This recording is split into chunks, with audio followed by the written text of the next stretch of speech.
is Henry Zhang, who has a master's in psychology and is currently a fifth-year school psychology doctoral student at the Graduate School of Applied Professional Psychology. And Henry is working with Dr. Vanessa Ball, who will be our second keynote speaker. So Henry, would like to come up? I'll let you do a more thorough introduction of yourself. It's the fifth year. I haven't processed the fact that it is that I am. Yeah, I thought myself as a fourth year. This is yeah. So let me just give me let me like a moment to breathe it in to think about my age, even though I don't look it at all. Yeah. So I'm just gonna begin. This is a very just thank you all for coming here. Good morning, everyone. I go by many names. Being a first-generation immigrant, I have an official name that nobody can pronounce. All my elementary teachers have messed it up. I've given up.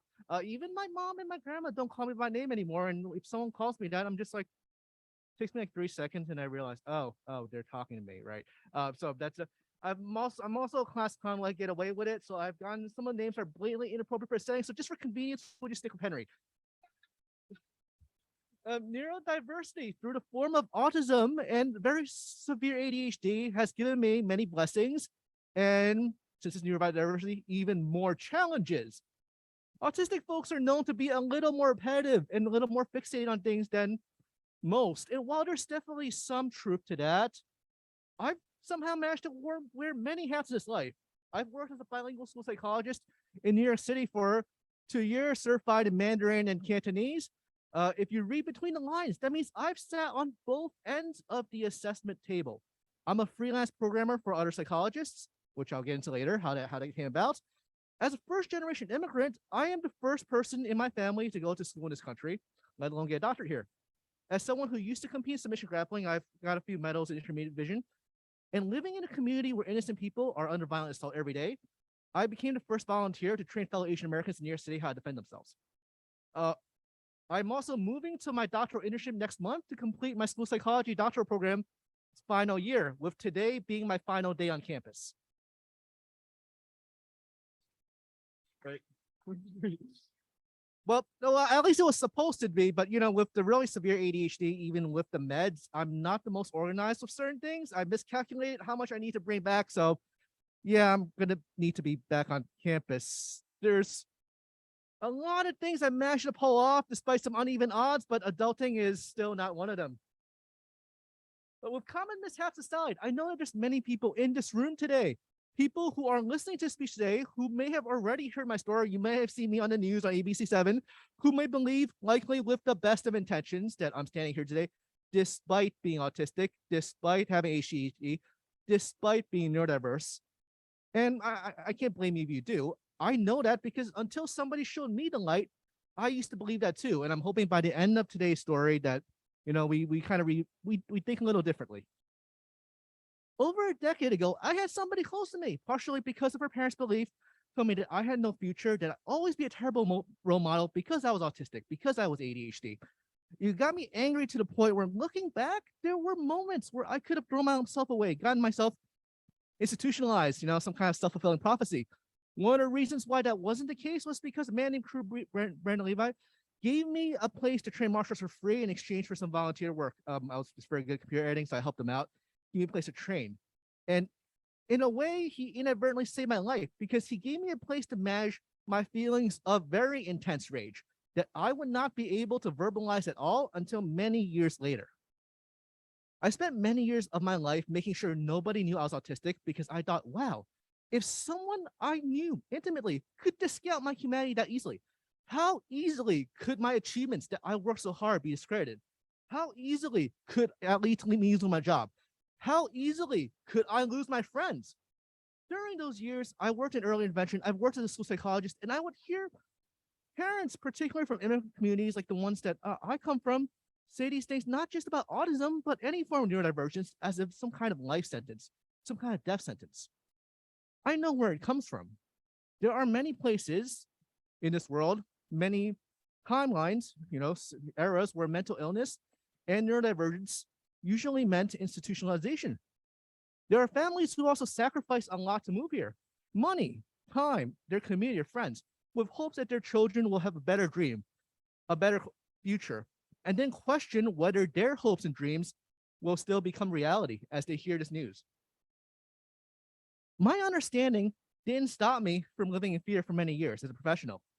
During that time, I would breathe a sigh of relief after hours of what I thought was successful masking at work and thought, good thing they don't know I'm autistic. Other times, after hearing some really vile things some parents said about their own neurodivergent child, with a straight face, I would go to the bathroom, bang my head against the metal stall just to be able to maintain my professional facade afterwards for the rest of the day. A lot of people ask me what being autistic means. Before I answer this question, just know that even though I am the keynote speaker, I should not be the only person you ever ask this question to. There are people such as myself who identify as being autistic, who see it as a neurodifference. There's going to be many people on the spectrum who agree with that, not because it's the only valid opinion, but because of the lives that we have lived and the challenges we will continue to overcome. There will be many who share this diagnosis who have endured challenges that I, as well as many as well as many that I haven't, that will see as a disability. And it's not my place to correct them. I believe that part of any kind of diversity, let alone neurodiversity, is knowing that it's going to come with facing and hearing about challenges that we ourselves are uncomfortable imagining, let alone dealing with. When someone does believe that being autistic is a disability, they have very pressing concerns about communication, about self-care, about living. Even before driving, we have to live. And we need to respect and address these immediate needs. Through my lifetime of battling racism and ableism across many spaces, I've learned that while proper semantics is very important, under no circumstance should this desire for proper semantics supersede anyone's human being's material and physiological needs. I've been kicked out of my undergrad studies for failing before I figured out I was neurodivergent and how to manage. I can't legibly save my life, so regular note taking was out of the question. I've had to teach myself how to leverage technology to help me skim through my readings, to set automated reminders for myself, to be able to write papers despite having a limited attention span, even with the help of meds. Sometimes I meet these, I guess what you would call, traditional people who have been around for a while, who can't fathom why I would need a computer instead of writing. So I've had to explain to them. I've had to learn how to do a lot of things on my own, how to advocate myself, and that's part of living as a professional, as a student. You always have to think a few steps ahead, because if you don't, it's not set up for you and you just fall behind. Eventually, I somehow began working as a school psychologist. I was told that the person who previously held the position struggled greatly with their responsibilities, despite staying overtime, 2 hours overtime, 3 hours overtime, still struggled to finish their report, still struggled to, get the families, the information results they needed. My co-workers implied that if I worked hard enough, I would be okay. Here's the problem. I have more trouble paying attention than a typical individual, even meds. And I am one of those people where if my work ends at grade 20, my brain will shut off at grade 20. Even if you're in the middle of talking, I have gotten in trouble for passing out in the middle. It's like, I'm done masking. You paid me. You paid me to mask enough. Okay, bye. That's literally how the other part of my brain works. I know it doesn't make sense. That's just how it does. So I'm like, clearly just working hard. I'm like, so if I'm going to expect to succeed where someone else has failed just by trying hard enough, I might as well try to cure autism by banning vaccines. It's so how is that going to get to work? Being autistic allowed me to create new innovative ways to use technology to help myself stay afloat and later help other psychologists. As I applied similar methods to make my job, and also later as a neuropsych extern, as a research assistant, various mentors suggested I turn it into a business when I graduate. And then I thought to myself, I don't make money as a grad student. I have a huge appetite. Why am I waiting until I graduate? So that became the basis of my tech startup called Time Hacks. And that was one of the many times in my life where being autistic has allowed me to solve problems that people simply accept as a burden of life despite their ongoing pervasive consequences. I want to make it clear that being tech savvy is not a superpower that's exclusive to how you were born or something you're just born with. My inspiration for this came from two unlikely sources that a lot of parents, for very understandable reasons, don't want their kids to spend too much time with: anime and professional gaming. Yes, I literally asked myself how I could do those ninja handstands from Naruto to apply that to our profession, and somehow came up with a logical answer that I could make money from.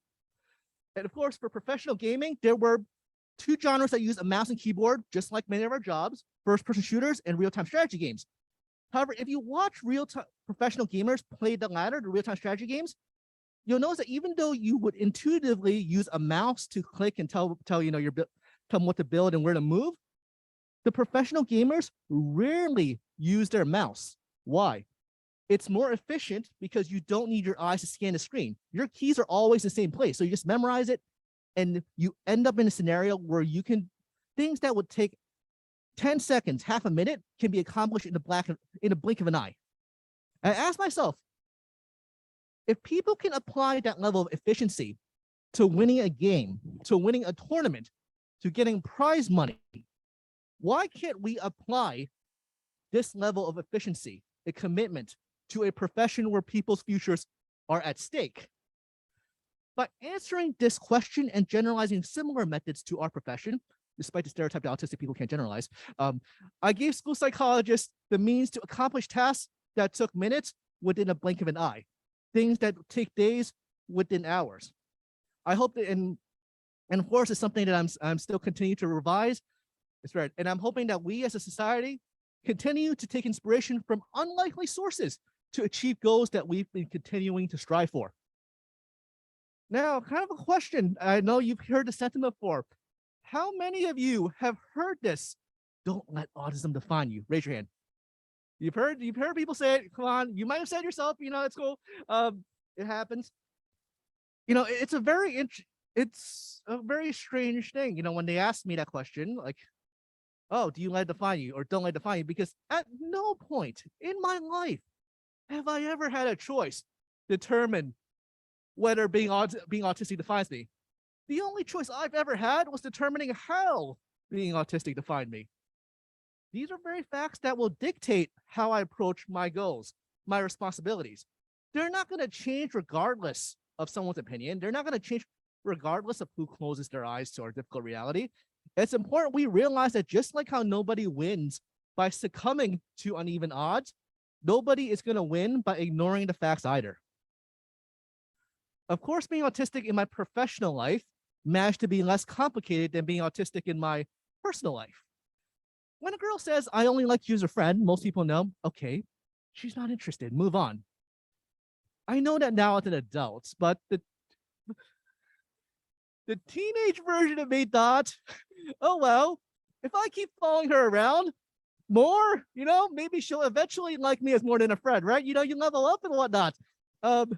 Took me a while to realize that was called stalking.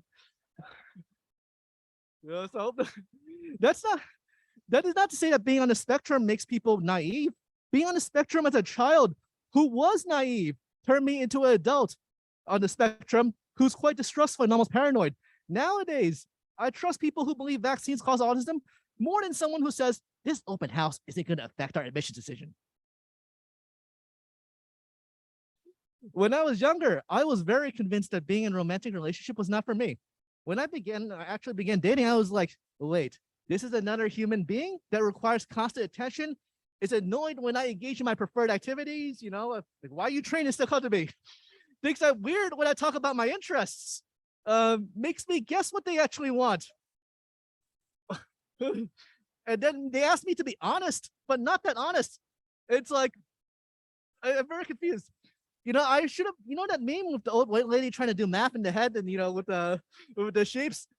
That was me. At that point, I was quite certain I had better chances of figuring out the cure for cancer than this whole relationship thing. And also I failed biology. That's why I went to psychology.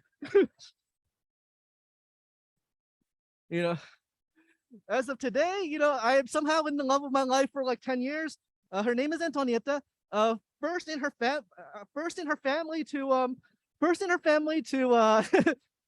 to actually get to go to graduate school. Now working as a speech language pathologist. Now I know at least some of you are wondering how any autistic person, such as myself, solved this rather brutal, sadistic, and horrifying, overly complex Rubik's cube that I refer to as neurotypical dating. I'm going to tell you my secret. I didn't. I met someone who actually embraced what made me different instead of tolerating them as a favor. Someone who not only understands where I'm coming from without me having to say much, but gives me guidance on what to do next. Like me, she's also neurodivergent, and she's had to learn how to navigate this neurotypical world. As part of what makes her the clinician that she is when she works with autistic preschoolers.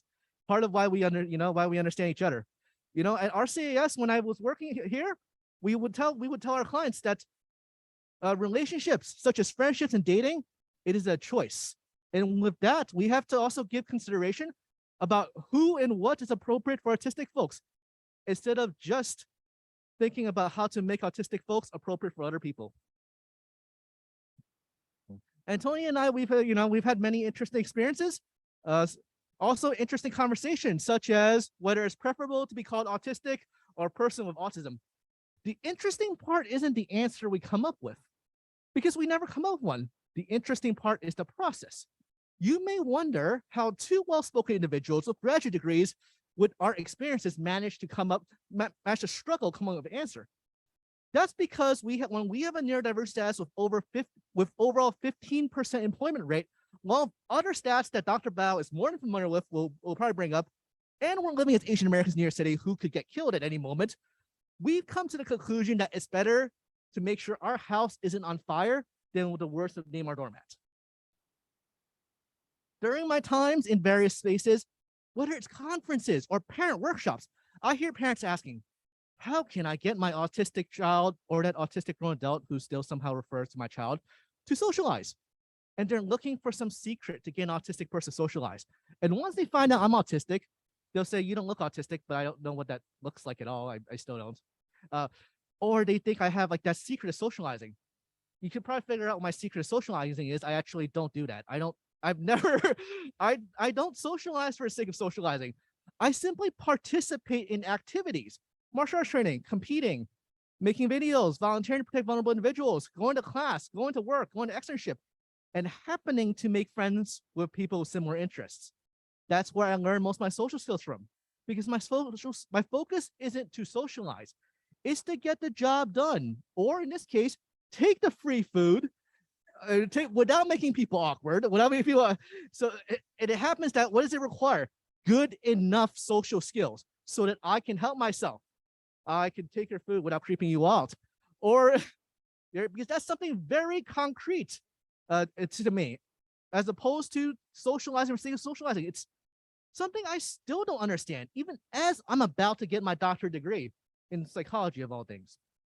I mean, at the end of the day, what do I really need? I need to eat, I need to breathe, I need to live, help other people live. That's about, that's the list, the PG-13 version of the list. I've come to understand that, understanding why people socialize for the sake of socializing is not one of them. So I'm going to close the speech with a parable from my other life. I learned how to deal with live with being autistic with ADHD by, I would say, end of 2019.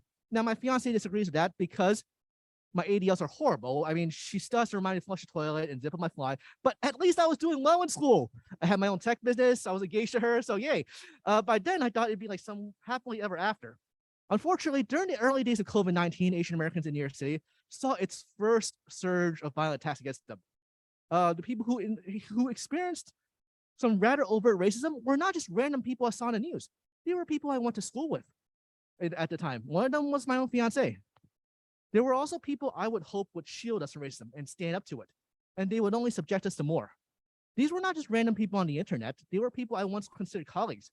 They were friends, and even some people I consider family that I grew up with. In response, I assembled a group of people from the only social life I had outside my professional career, martial arts. We created a club that prepared others to defend themselves when things got violent. 6 months later, a dear schoolmate, a friend named Rawa, discovered what I did in my other life while pretending to go to school, pretending that everything was normal because I was already used to masking anyways. As someone who herself had advocated for her own community during June 2020, she made me realize that I, as well as those around me, also had a right to be enraged to be heard. As a result, I became amongst the first people to make others aware of the racism that we faced through a speech I gave at Rutgers University.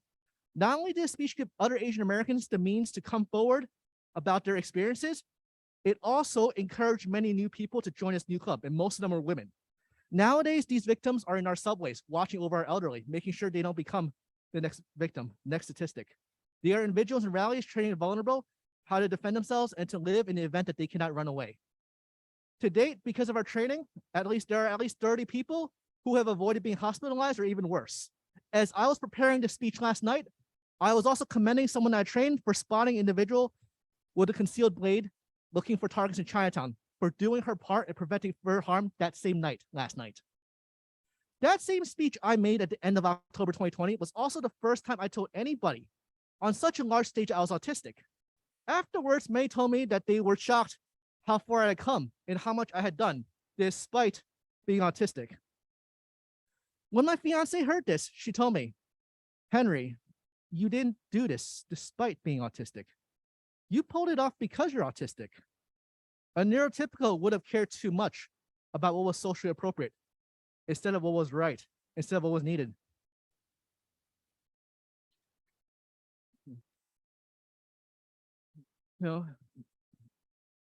For me, being autistic meant being misunderstood, not belonging in places where I was supposed to belong, where I was supposed to find understanding. For me, it meant being placed in situation after situation where I needed to defy uneven odds. It gave me the means to improve people's futures, whether it's through lessons of my past failures or perceiving things that others can't or choose not to. It gave me the means to save lives of those in danger with whatever means necessary, even when it was socially normative to do nothing. And I know that I'm still going to inhabit a world where people are going to believe that autistic people like me are devoid of empathy, emotion, aspirations, hopes, and dreams. And I'm still going to end up putting my body on the line, volunteering my time while risking my professional reputation to live this second life in order to protect the lives of people that I love, as well as those whose names I may never know. If you read between the lines, you may have inferred that even neurotypicality comes with its share of consequences. Yet we'll still hear well-intentioned and misled individuals say that they're hoping certain autistic individual will become neurotypical or less autistic. Some of you may already become accustomed to say this and might wonder, if this is suboptimal, what is the alternative? A mentor once made me realize that awareness and, more importantly, acceptance includes being mindful of what is beautiful without closing our eyes to what saddens and horrifies us. It's how I view the world I inhabit, as well as what it means to be neurodivergent, from both living as one and working with many. As fellow professionals, you will work with individuals who may possess strengths and definitely plenty of obstacles that prevent them from surviving, from living, and from thriving. After all, there are the same obstacles that brought them to you to begin with, to seek your help, to realize that they are or may be different. To surpass those obstacles, perhaps they need to be communicative, independent, safe to themselves and others, care for themselves and others, to be healthy, to be well-fed, or possibly well-read. I'm hoping by now you realize that none of these goals entail being neurotypical. In fact, none of these even require being neurotypical. And I'm hoping with this parable that we as a profession, as a community, keep sight of our true goal, to help those in need lead their best lives. That's the distinction I hope that we walk away from today. Thank you so much for your time, and thank you for listening.